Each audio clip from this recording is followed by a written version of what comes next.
Hello everyone, সবাইকে অনেক অনেক শুভেচ্ছা সরস্বতী পুজোর। তো আমরা কিন্তু বান্ধবীরা মিলে ঘুরতে বেরিয়ে গেছিলাম সরস্বতী ঠাকুর দেখতে সব স্কুলে স্কুলে। তো এখানে আমার পাশে রয়েছে সোমা, বেস্ট ফ্রেন্ড, তোমরা তো চেনোই। তার পাশে ছিল তানিশা, আর এখানটা হচ্ছে রিমি। তারপর আমরা আইসক্রিম খেতে খেতে ঠাকুর দেখতে দেখতে তানিশাদের বাড়ি চলে গেছিলাম ফটো নিতে। তো ল্যাপটপ থেকে ফটোগুলো সময় নিয়ে নিচ্ছিল, আমি তো পারি না, দেখো ওর কথা। দলীয় অপদার্থ, তাই আমাকেই করতে হচ্ছে গাইস। খালি অপমান করে, বেস্ট ফ্রেন্ড না, আমি খালি অপমান করি।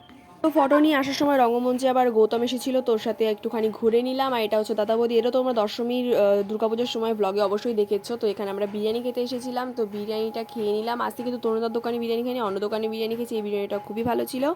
তো তারপর বিরিয়ানি খাওয়া কমপ্লিট করে নিয়ে তারপর আমি চলে গেছিলাম বাড়িতে, আর ওরা আমাদের সাথে বাড়িতে চলে গেছিলো। তো কারা কারা কোথায় কোথায় সরস্বতী ঠাকুর দেখলে আর কতটা এনজয় করলে আমাকে কিন্তু কমেন্টে জানাতে একদম ভুলে যেও না। আর ভিডিও ভালো লাগে লাইক কমেন্ট শেয়ার সাবস্ক্রাইব করে দিও, আর ফেসবুক থেকে ফলো করে দিও। আজকে তো বাই।